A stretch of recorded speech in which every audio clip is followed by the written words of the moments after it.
ಜಾಗತೀಕರಣ, ಆಧುನೀಕರಣದೊಂದಿಗೆ ದಿನದಿಂದ ದಿನಕ್ಕೆ ಬೆಳೆಯುತ್ತಿರುವ ಬೆಂಗಳೂರು ಇಡೀ ವಿಶ್ವದಲ್ಲೇ ಹೆಸರನ್ನು ಮಾಡುತ್ತಿದೆ.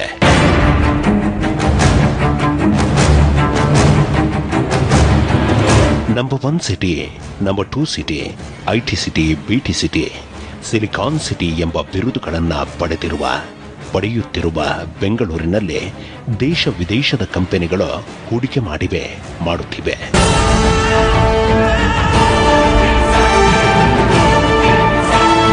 ವರ್ಷದಿಂದ ವರ್ಷಕ್ಕೆ ಇಲ್ಲಿನ ಜನಸಂಖ್ಯೆ ಬೆಳೆಯುತ್ತಿದೆ. ಇಲ್ಲಿನ ಭೂಮಿಯ ಬೆಲೆಯು ಗಗನಕ್ಕೆ ಏರಿದೆ.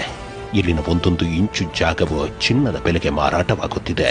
ಅಂತಹ ಹಲವು ಕಾರಣಗಳಿಂದಾಗಿ ಇಲ್ಲಿನ ಭೂಮಿಗಾಗಿ ಆರಂಭವಾಯಿತು ಕ್ರೈಮ್, ಆರಂಭವಾಯಿತು ಭೂಮಾಫಿಯಾ.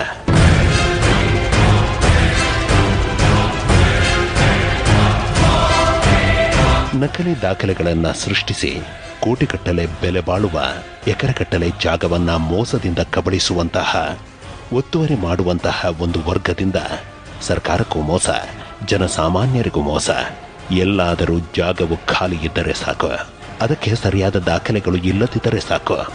ಅದಕ್ಕಾಗಿ ಆ ವರ್ಗದಿಂದ ಆರಂಭವಾಯಿತು ಸಂಚು, ಪಿತೂರಿ. ಅಂಥವುಗಳಿಂದ ಆರಂಭವಾದವು ಅಟ್ಯಾಕ್, ಗ್ಯಾಂಗ್ ವಾರ್.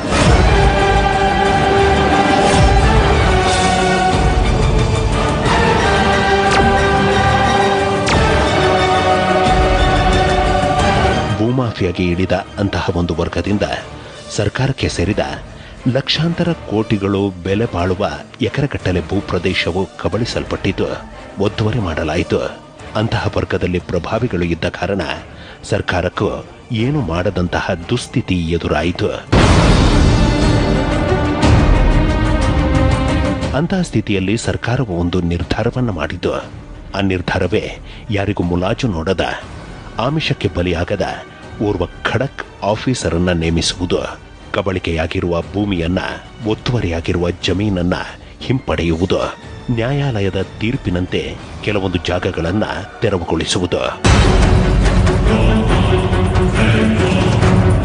ಆ ಒಂದು ತಂಡವು ಸೂಚಿಸಿದ ವ್ಯಕ್ತಿಯನ್ನ ಸರ್ಕಾರವು ಆ ಕಾರ್ಯಕ್ಕಾಗಿ ನೇಮಿಸಿಬಿಟ್ಟಿತು.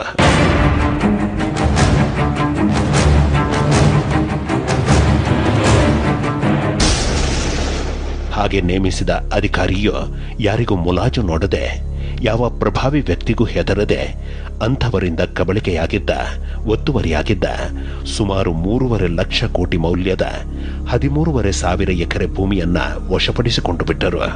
ಯಾವ ಪ್ರಭಾವಿ ವ್ಯಕ್ತಿಗೂ ಹೆದರದೆ ಅಂತಹ ಸಾಧನೆಯನ್ನ ಮಾಡಿದ ಆ ಅಧಿಕಾರಿಯಾದರೂ ಯಾರೆಂಬ ಪ್ರಶ್ನೆಗೆ ಉತ್ತರ ಬೆಂಗಳೂರು ನಗರ ಜಿಲ್ಲಾಧಿಕಾರಿ ಶಂಕರ್.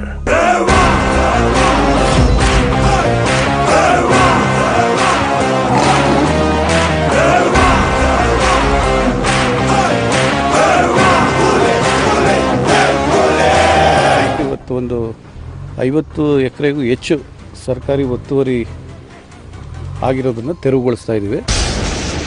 ಬೆಂಗಳೂರು ನಗರ ಜಿಲ್ಲೆಯಲ್ಲಿ ಯಾವುದೇ ಮುಲಾಜಿಲ್ಲದೆ, ಯಾವ ಬೆದರಿಕೆಗೂ ಹೆದರದೆ ಪ್ರಭಾವಿಗಳಿಂದ ಕಬಳಿಕೆಯಾಗಿದ್ದ, ಒತ್ತುವರಿಯಾಗಿದ್ದ ಸುಮಾರು 3.5 ಲಕ್ಷ ಕೋಟಿ ಮೌಲ್ಯದ ಜಾಗವನ್ನ ತೆರವುಗೊಳಿಸಿ ಸರ್ಕಾರಕ್ಕೆ ನೀಡಿರುವ ಡಿಸಿ ಶಂಕರ್ ರವರು ನ್ಯಾಯಾಲಯದ ತೀರ್ಪಿನಂತೆ ಸ್ವಂತ ನಾದಿನಿಯ ಮನೆಯನ್ನೇ ತೆರವುಗೊಳಿಸಿದ್ರು. ಕಾನೂನಿನ ಮುಂದೆ ಎಲ್ಲರೂ ಒಂದೇ ಎಂದು ಹೇಳಿದ್ರು.